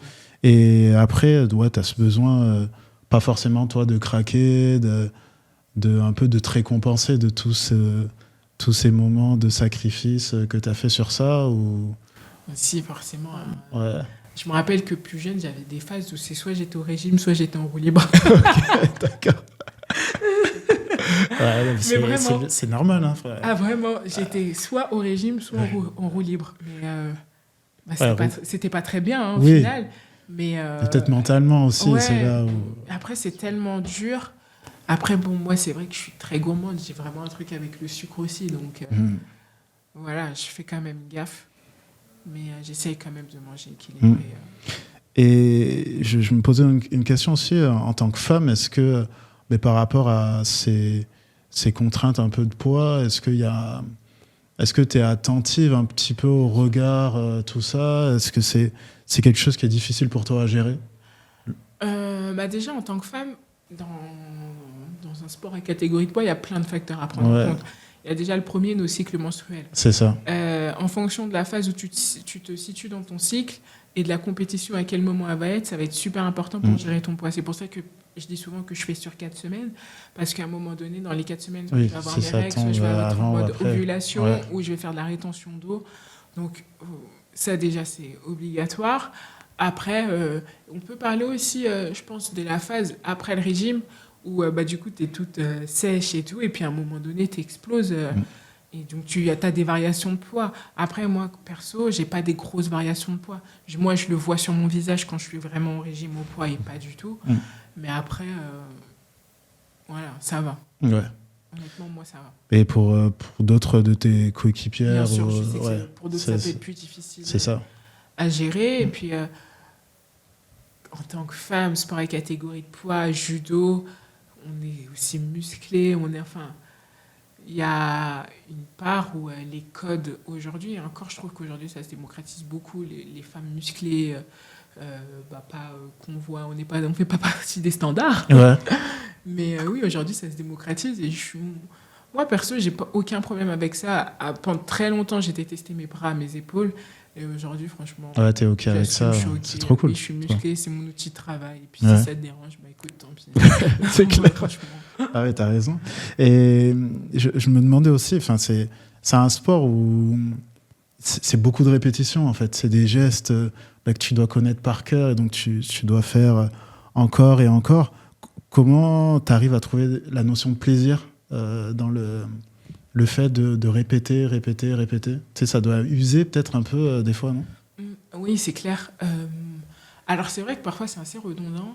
Mais moi, je trouve ma notion de plaisir dans la recherche à chaque fois de l'amélioration. OK. Que ça soit techniquement, tactiquement, physiquement. C'est ça qui me permet de jongler ces 3 facteurs-là. Parce que c'est sûr que si je fais du judo tous les jours de la même façon, là, c'est redondant et très chiant. Mais oui, moi, ma notion de plaisir, c'est vraiment, par exemple, améliorer, je sais pas, physiquement, un max en muscu, un poids, mieux faire un mouvement, technique, mieux gérer un profil, être plus tactique sur certaines choses. Et puis, en même temps, moi, vu l'âge, et même, ça c'est tous les judokas, on a un certain judo qu'on ne peut plus forcément changer, on peut seulement améliorer des petits trucs. Donc ces petits trucs, ça va être peut-être le côté tactique, le kumikata, tout ce qui va être kumikata, c'est la prise de kimono. D'accord. Ça, c'est des choses que j'aime beaucoup. Donc, tu changes un peu ta manière de combattre. Ok. De appréhender le kimono. Ok, d'accord. Ça, c'est hyper intéressant. Quand t'es extérieur, c'est vrai que t'as pas tout ça. Tu vois juste les prises, etc. Les prises, moi, j'ai un profil grand. Faire des techniques, on va dire d'épaule, c'est plus difficile pour moi parce que physiquement, c'est pas trop adapté. Après, il y en a qui arrivent à le faire et je pourrais travailler pour le faire. Hein. Mais oui, on trouve quelque chose. Moi, je sais que j'ai aimé développer durant l'Olympiade mon côté travail au sol. Ouais. Et ça, c'est quelque chose où je prends du plaisir aussi. Trop bien. Le fait d'être seul, parce que c'est vrai que tu es seul sur le tatami, on en parlait un peu. Toi, c'est un truc avec lequel tu es à l'aise.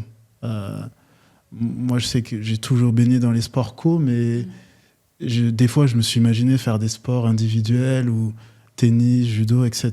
Toi, qu'est-ce que ça te fait d'être seul, justement, sur le tatami face à ton adversaire Mais moi, justement, c'est ce que j'adore. Ok. C'est vraiment ce que je préfère parce que il y a un côté responsabilité. Ouais, c'est que toi et toi, quoi. C'est que moi et moi. Si j'ai bien bossé, ça va se voir. Si j'ai mal bossé, ça va se voir. Je pense que c'est aussi des profils, des personnalités, des caractères. Je suis plutôt leaduse, j'aime gérer mes trucs. Et en même temps, je suis indépendante parce que je suis très solo. Et j'aime que tout repose sur moi, en fait. C'est mes décisions, c'est mes choix. Et ouais, j'aime vraiment ce côté, c'est ma responsabilité. Et peut-être le revers à ça, c'est que quand tu échoues, est-ce que tu te sens pour le coup vraiment toute seule ? Ou est-ce que là, justement, c'est peut-être ta famille, le staff qui vient prendre peut-être un peu le relais aussi Oui, il y a toujours une part du staff, des personnes proches, ma famille, tout ça. Mais il y a une partie où c'est moi. Ouais. Les jeux, c'est moi. On peut dire tout ce qu'on veut. C'est moi qui suis sur le combat et c'est moi qui ai perdu. Et c'est de la même façon que quand je gagne, c'est moi qui gagne, tu vois. C'est ça. T'as la lumière et Mais voilà, et il faut assumer ces deux parties. Et je pense qu'il y a un côté très responsabilisant, quelque part. Ouais, c'est mes choix. Et par exemple, moi, un sport co, je suis pas sûre que je peux. Ouais. Ah ouais, non. Ah ouais. Ah ouais, non. Être avec tout le monde, moi déjà, je suis... je suis très, comment dire, solitaire. Pas dire asocial, ouais, mais... Non, pas asocial, quand même pas. Asocial, pas du tout. Mais oui, t'aimes mais bien j'ai être... un côté très introverti, donc forcément, être avec un groupe, un collectif tout le temps, moi, c'est plus épuisant qu'autre chose. Ouais, et puis me donner à fond et que quelqu'un dans l'équipe ne se donne pas autant à fond que moi, pour moi, c'est vraiment... c'est dur. J'ai commencé à crier sur mes coéquipiers et tout court. Non, c'est pas possible. Non, c'est un métier, hein. C'est vrai que d'être un sport co, c'est... Mais moi, les gens du sport co, du coup, m'impressionnent pour ça. Ouais, non, c'est parce clair. que moi, je peux pas... j'accepte... je sais pas si c'est je n'accepte pas, mais j'ai beaucoup de mal avec perdre ensemble. Tu vois. Non, j'ai perdu ou j'ai gagné. Et qu'est-ce qui a marché ? Qu'est-ce que je mets en place ? Qu'est-ce que j'améliore moi ? Parce qu'en fait, je peux agir à 100%. Oui, t'as confiance. Et c'est moi, quoi. Alors que m'appuyer sur les autres, après, c'est mon caractère. Et c'est pour ça que je te dis, ça en découle sur la personnalité et le caractère des gens. Parce que moi, m'appuyer sur les autres, c'est très difficile. Je préfère toujours faire les choses par moi-même et je suis quelqu'un de très indépendant. Non, c'est clair, ça se comprend. T'as fait un sport où le respect, ça a une place centrale. T'as quand même été victime, je sais pas, de moments un peu violents autour du judo, je sais pas, racisme, sexisme ou autre type de violence, ou est-ce que vraiment le judo, c'est le respect avant tout et il n'y a pas de place à ces trucs-là ? Alors, c'est vrai que le judo, c'est un sport avec un code moral, des belles valeurs, mais quelque part aussi, le judo, les personnes qui font du judo, c'est des gens de la société normale. Donc, comme toute société, comme la société, on fait face à certaines violences. Et comment dire ça ? Quelque part, c'est pas toujours simple, mais ça nous arme aussi pour la vie. Et on n'est pas non plus dans un milieu, comment dire ça, simple, qui nous forge, je dirais, et comme le monde en fait normal, il il y a quand même des valeurs de base qu'on a et parfois elles ne sont pas toujours respectées, malheureusement. Mais on doit faire avec. Toi, tu n'as jamais été victime de ça, en tout cas, même au sein de l'équipe. C'est... Non, sexisme, si, toujours, parce que voilà, le judo entre les mecs et les femmes, entre les hommes et les femmes, oui, toujours, il y a cette petite rivalité, mais jamais profondément méchante, je pense. Ouais.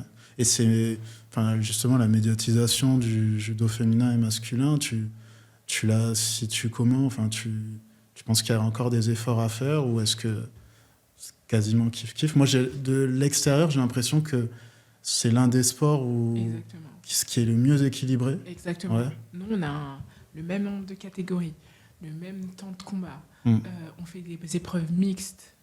Donc, c'est quelque clair. part, moi, franchement, au judo, j'ai jamais vraiment ressenti cette inégalité homme-femme. En plus, ces dernières années, les filles de l'équipe étaient très fortes. On avait un très bon niveau. Donc, on était beaucoup plus mis en avant que les garçons, par exemple. Ouais. Donc, moi, j'ai vraiment jamais ressenti, dans mon sport en tout cas, du sexisme incroyable. Ouais. Tu trouves qu'il y a quand même des choses qui pourraient être améliorées Évidemment, on peut toujours s'améliorer, mais c'est comme on dit, du sexisme ordinaire, voilà, des petites blagues. Oui, les filles, vous faites du taïso. Viens combattre avec moi. On va dire que c'est du taïso, peut-être, mais je pense pas, quoi. Donc, voilà, c'est jamais vraiment méchant profondément, je pense. C'est juste, c'est tellement aussi ancré dans la société. Oui, voilà, c'est le patriarcat. C'est ça. Ça se déconstruit un peu, voilà, mais... ça se déconstruit un peu, mais bon. Ouais. Voilà. Ton après-carrière, tu parlais des études que tu as repris. Toi, c'est quelque chose qui te... L'après-judo, c'est un truc qui t'angoisse ou pas du tout et tu as aussi un peu hâte de la suite? C'est quelque chose qui m'angoisse, oui et non, parce que je l'anticipe. Donc, vu que je l'anticipe, ça ne m'angoisse pas énormément. Pas tant que ça. Après, évidemment, je sais que chaque transition, chaque changement va être important, va être bousculant. Et ça ne sera pas un moment simple, même si je l'ai préparé autant que je le souhaite. Mais moi, je le prépare pour que je sois encore mieux aujourd'hui, plus profiter du judo à fond. Okay. Moi, ne rien préparer et aller faire du judo comme ça, non, je serais pas du tout OK, non. C'est, comme je te disais, c'est ma responsabilité aussi à moi en tant que personne, judoka, femme, de prendre les choses en main et pas que ça soit trop tard, de les anticiper pour que ça se découle après au mieux. Après Los Angeles, qu'est-ce que tu comptes faire? Tu le sais déjà, c'est dans longtemps. Hein. Ouais, c'est dans longtemps et en même temps, ça va très très vite. Ça va très très vite. Après LA, alors déjà, est-ce que j'arrêterai direct après LA? Je sais pas, je pense pas. Peut-être que je ferai encore un an. Parce que tu auras 35. Okay. Ouais, 35. C'est quoi? Ça s'arrête à quel âge à peu près? Franchement, aujourd'hui, il n'y a plus d'âge. Hein. Ah ouais. Je pense que si tu es équilibré, si tu te sens bien, si tu as encore envie surtout, l'envie, parce que le judo, c'est dur. Enfin, chaque sport est dur. Enfin, je dis chaque sport, mais toutes les vies sont difficiles. En vrai, si tu as encore aligné l'envie et si ça a du sens pour toi, tu peux encore continuer. Donc, je verrai à ce moment-là si je continue peut-être encore un an. Ouais. Après, bon, j'espère ne pas être un vieux silex sur le tapis. C'est ça. C'est ça. Il y a le truc de bien finir aussi. Bien finir, franchement... Je me suis déjà posé cette question, mais est-ce que c'est de l'ego, tu vois? Ouais.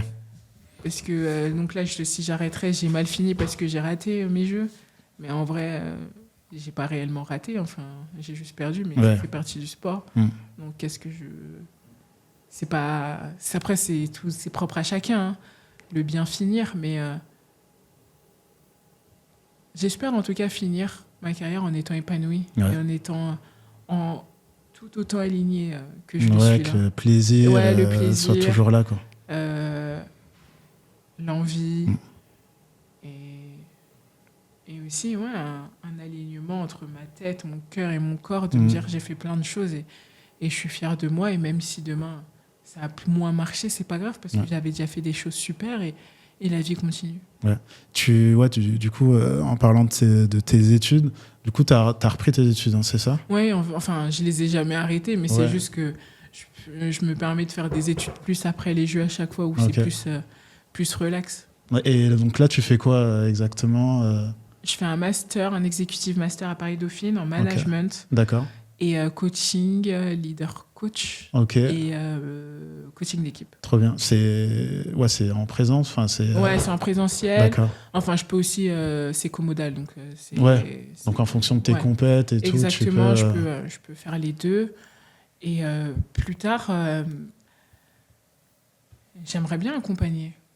Accompagner comme on m'a accompagné à réussir à aller chercher tout ce que j'ai pu avoir. Parce que chaque fois, je me dis que la Mado qui est rentrée à l'INSEP à 16 ans n'aurait jamais pensé arriver à tout ce qu'elle a fait aujourd'hui à 31 ans. Donc, j'aimerais bien être la personne aussi qui crée les déclics chez certaines personnes, que ce soit dans le monde du sport, dans le monde professionnel, peut-être entraîneur. Pendant très longtemps, j'ai dit « Oh non, c'est impossible ». Mais au final, c'est quelque chose que j'aime, hein. On ne va pas se mentir. Et donc, pourquoi pas ? Je me ferme aucune porte. Et au contraire, je préfère me créer plein d'opportunités en faisant ces études, passant ces diplômes, obtenant ces diplômes, pour avoir à la fin le choix de décider ce que je veux faire, ce qui m'animera plus. Ouais, c'est trop cool. Comment tu fais coïncider tes entraînements, ta vie, les études ? Enfin, c'est facile Non. Absolument pas, c'est un vrai Tetris. C'est quoi, par exemple, ta journée type ta journée classique? Alors, ma journée classique, c'est... Je vais me réveiller vers 8h, un peu avant. Généralement, je vais avoir prépa de 10h à midi, à peu près. Ok. Donc, si j'ai prépa à 10h, déjà, je pars de chez moi à 9h30 pour la route, le temps de trajet. Je vais rentrer à midi 30. Ok. Je vais repartir... Enfin, je vais manger. Je vais un peu bosser mes cours. Ok. Un peu dormir aussi pour pouvoir être apte à faire l'entraînement, à enchaîner. Et puis à 16h, je vais partir pour l'entraînement. Ok. Et je vais rentrer généralement à 19h30. Ok. 19h30, 20h de l'entraînement. Et ça, du lundi au vendredi, avec une séance souvent dans le week-end, une prépa. Ok, en plus. Un footing ou autre. Et puis quand j'ai cours, parfois je fais 9h, 17h. Donc, toute la journée, je suis en cours et je pars un peu plus tôt. Là, je me mets en distanciel. Pour enchaîner avec pour pouvoir enchaîner l'entraînement de 17h. Et donc, je rentre après à 19h30, 20h. Bien KO. Ouais. Et en plus, mes cours, généralement, ça s'enchaîne sur 2 ou 3 jours. Ah ouais. Ou même parfois une semaine. Donc là, c'est bien intense. Ouais. Et voilà. Ouais, vie bien remplie, quoi. Ouais, bien remplie, mais en même temps... Je pense que c'est ce qui m'anime. J'aime trop, en vrai, avoir plein de projets en même temps, faire plein de choses. Parce que si je faisais que du judo, je m'ennuierais. Ouais. Et je pense que je serais profondément pas épanouie. Ouais, c'est trop bien. Surtout que tu sais qu'après, il y a une vie après le judo, quoi. Ouais. Est-ce que le judo, ça t'a permis d'avoir une certaine sécurité financière ? Enfin, comment ça s'est passé à ce niveau-là ? Combien ça gagne un judoka ? Enfin, on n'en a aucune idée. Si on enlève un peu Teddy Riner, etc., ça se passe comment à ce niveau-là ? Alors, si on enlève Teddy Riner et Clarisse, parce que c'est ça les démontre. Je pense qu'un judoka, médaillé mondial, olympique, ça doit... Franchement, je ne sais pas trop. Je pense que ça doit gagner entre 4 et 7, 8 000 euros. Ok. Peut-être. Ça, c'est quoi ? C'est les contrats ou c'est... Entre partenaires, entre contrats club, partenaires, CIP, ce qu'on appelle les contrats d'insertion professionnelle. Moi, par exemple, je suis avec la douane. D'accord. Ça nous permet d'avoir un salaire de douanière. Fixe. Fixe, et de pouvoir être détaché et à la fin de ma carrière, avoir l'opportunité de me reconvertir dans le métier des douanes. Très bien. Donc ça, c'est cool. Après, en fonction des différents partenaires, sponsors qui nous suivent, je pense que ceux qui s'en sortent bien, ils peuvent même être autour de 10K. Hein. Ok. Mais bon, c'est sur des périodes de 4-8 ans max. C'est court. Ouais. Parce que, justement, il faut déjà être éduqué financièrement pour se dire, qu'est-ce que je fais de cet argent Exactement. Et ça, je pense que c'est méga important. Et une fois de plus, j'ai eu la chance d'avoir vraiment des parents qui m'ont Ouais, super bien éduqué sur ça, sur pas dépenser n'importe comment, placer ton argent, investir, que ce soit sur de la pierre, l'immobilier ou faire de l'assurance vie ou autre. Et j'avoue, j'ai développé aussi un attrait pour tout ce qui va être immobilier, tout ça. C'est quelque chose que j'aime beaucoup. Ouais. Ah, trop bien. Et tu as quelqu'un aussi qui gère cette partie, aller chercher des contrats, des sponsors. Est-ce que c'est toi qui fais ça seul? Oui, bien sûr. J'ai un agent du coup qui vient m'aider sur le côté des partenariats. Okay. Et aussi, j'ai la chance d'avoir un partenaire, le groupe CIEC, qui fait de la gestion de patrimoine, qui est dans le top 100 des entreprises sur les assurances vie et qui me permet aussi du coup de bien placer mon argent, de savoir où le mettre. Et qui t'accompagne aussi en fait dans ta carrière, c'est ça? Dans ma carrière, et ça c'est une vraie opportunité. Ouais, c'est clair, parce qu'après sinon les autres, ceux qui n'ont pas de contrat, etc., c'est quoi? C'est à leurs frais? Comment ça se passe? Alors là, je dis, je gagne des sous. Parce qu'après, il y a bien aussi depuis, on va dire, 2018, 2019, quand j'ai gagné mes premiers titres. Mais sinon, de 2010 à 2018... C'était chaud. Ah, j'étais SMIC, hein. J'étais au SMIC. Mais après, j'ai eu de la chance parce que j'avais... Mon club, l'Étoile sportive de Blanc-Ménil, m'a toujours soutenu, nous a toujours fait des contrats carrés. J'ai cotisé pour ma retraite. Enfin, donc, il y a quelque part où c'était très, très, très, très carré. Donc, ça me permettait de m'entraîner, de vivre, de manger, de pouvoir mettre un peu d'argent de côté. Et après, c'est aussi des personnalités. Est-ce que tu es super dépensier ou pas? Est-ce que tu préfères mettre de l'argent de côté ou t'acheter une BMW ou des t-shirts Gucci, quoi? C'est des choix. Tout est une question de choix. Et prendre conscience que oui, cette vie, elle n'est pas éternelle. Et on n'est pas des footballeurs non plus. Donc, je pense que pour ma part, en tout cas, c'est ce que j'ai fait. Et tout ce que j'ai gagné, je l'ai mis de côté. C'est trop bien. Puis même, c'est pour les jeunes qui écoutent... Ça, je pense que ça fait toujours du bien d'avoir ce genre de... Franchement, les gars, arrêtez avec vos t-shirts Balenciaga. On peut se faire un petit plaisir, mais on ne dépense pas tout. Ça sert vraiment à rien. Et en plus, la mode, ça bat tellement vite. C'est ça change. T'achètes des chaussures, après, dans 2 ans après, elles sont démodées. Ou même un sac à main, donc ça ne sert pas à grand-chose. C'est clair. Ta vie perso, est-ce que c'est un truc qui, après le judo, c'est un truc auquel tu as envie de redonner de la place, ou est-ce qu'en fait, en parallèle de ta carrière, tu as quand même réussi à combiner les deux? Quand tu parles de vie perso, c'est les potes, c'est relations sentimentales, la famille, les voyages, tout ça. Forcément, ça dépend des périodes. Quand tu es en période de grosse compète, de gros stress... Il n'y a personne. La famille encore, oui, mais voir les potes, ça fait partie d'un moment qui fait du bien, c'est vrai. Parce que moi, par exemple, j'ai mes amis d'enfance, genre ma meilleure amie de la première année de maternelle, on est encore amies aujourd'hui, elles sont venues me voir au jeu, c'était trop beau, tu vois. Et c'est des périodes, c'est des personnes qui sont super importantes dans ma vie, dans le sens où, déjà, elles ne sont pas du monde du sport, ça fait déconnecter, relativiser et penser à autre chose, en fait. Donc ça, c'est super important. Après, évidemment, parfois, c'est aussi compliqué parce que on a tous une vie. Et au final, c'est parfois plus compliqué de se voir. Mais oui, je pense que c'est important, en tout cas pour moi, de garder ce lien avec des gens pas du sport. Ouais, ça équilibre aussi. Au final, j'ai pas beaucoup d'amis qui sont du sport. Ok, ça c'est bien. Comme ça, au moins, dès que tu claques la porte... Ouais, c'est clair. Et ça me fait par exemple beaucoup de bien. J'imagine.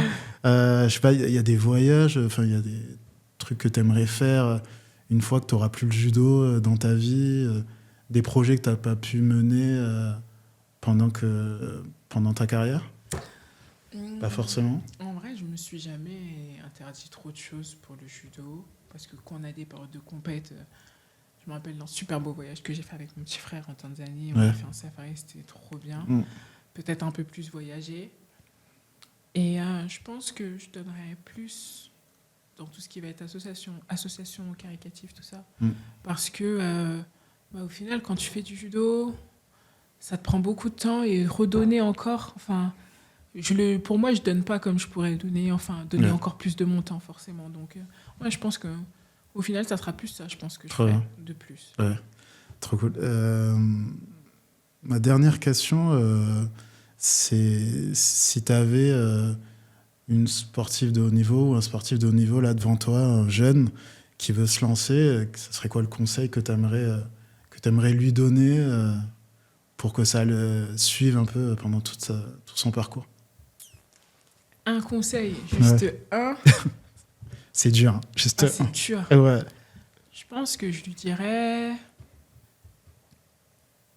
de toujours rester soi-même. Je pense que ça, c'est super important. De rester aligné avec qui on est, ses valeurs, ce qu'on croit, ce qu'on veut être profondément.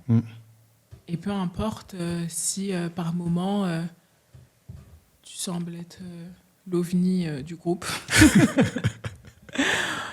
ou par moment on te dit que tu vas droit dans le mur.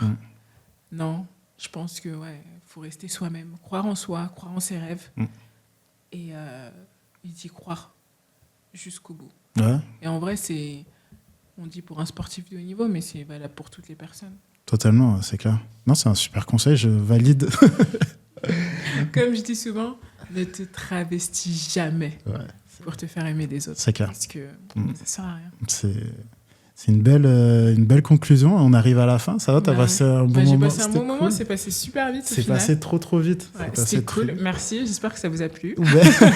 Il y a intérêt. Non, mais c'est cool. Et puis, merci de t'être prêté à l'exercice. Enfin, je sais que c'est pas facile.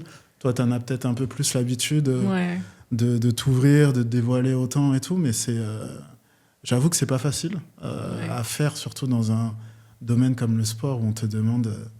d'être fort. Toujours être fort, montrer toujours les... alors que le 90% du temps, on est... c'est ça que les gens voient pas. C'est que les gens voient pas, c'est beaucoup d'intox, hein, croyez pas tout ce que vous voyez. Vraiment, on pleure beaucoup, on est des acteurs. On est plus souvent dans le doute. Mais ça se démocratise. On est juste des humains, au c'est final. Clair, ça se libère beaucoup. C'est vraiment très cool. Je pense même que l'élan des JO, je pense que ça va aider. Non, tu crois pas? Héritage des Jeux. Déjà, quand tu vois que politiquement, c'est pas héritage suivi. des Jeux, moyen. Mais après, il y avait toujours ce débat, est-ce que la France est un pays de sport ou non? C'est quoi ta réponse? Non. Enfin, clairement. Pour moi, non. Ouais. Pour moi, non. Mais après... Moi, j'ai toujours été d'accord avec... je crois que c'était Manodou, Florent, qui l'avait dit au début. Même Teddy l'a dit il y a pas longtemps. La preuve encore aujourd'hui, on n'est pas un pays de sport, mais je pense que c'est aussi à nous de faire nos choix. Moi, franchement, je suis peut-être particulière, mais c'est pas parce qu'on va me dire ça que je vais dire ok, d'accord, si j'ai envie de faire quelque chose, je vais au bout du truc et voilà. Et forcément, parfois, c'est peut-être une question de moyens, de chance, évidemment. Mais... Je viens pas non plus d'une famille riche. On m'a pas tout donné et je suis allée chercher les choses par moi-même et je pense vraiment que au final la racine de chaque chose c'est de faire les choses pour soi et de croire en soi toujours et d'y aller à fond dans chaque projet, que ce soit le sport, la vie perso, le travail, un truc qui nous tient à cœur, quelque chose qui nous fait rêver. Voilà, il faut y aller. N'oubliez pas, ma première année de judo, j'ai fait que tomber. J'ai rien gagné. C'est incroyable, j'avais pas cette info. Non, j'ai tout perdu. J'ai tout perdu. Et je m'accrochais au judo parce que j'avais un gabarit quand même grand et je faisais judo avec les garçons et vu que j'en battais 2 fois, 1 ou 2 à l'entraînement, je croyais que ça allait marcher. Et puis ça a payé. Et ça a payé une compétition. Trop bien. Écoute, vraiment merci. Déjà, merci d'avoir été là. Merci de t'être confié autant. Merci, c'était un plaisir. J'espère que tout le monde va apprécier. En tout cas, moi, ça a été le cas. Voilà, comme je le répète, partagez autour de vous. Parlez-en, vraiment. Dites-nous si vous avez des profils de sportifs que vous aimeriez bien voir avec nous. Ça serait cool. Partagez, abonnez-vous, bien sûr, à notre chaîne YouTube, également dispo sur les plateformes de podcast. Merci Madeleine pour ce moment. À très vite, à très bientôt. On va suivre ton actu. Merci à vous. J'espère que ça vous aura plu. Partagez, il a dit. Et puis voilà, c'était sincère, c'était avec le cœur. Et puis tout simplement, merci. Très cool. Merci à toi. Merci. À bientôt. Ciao, ciao.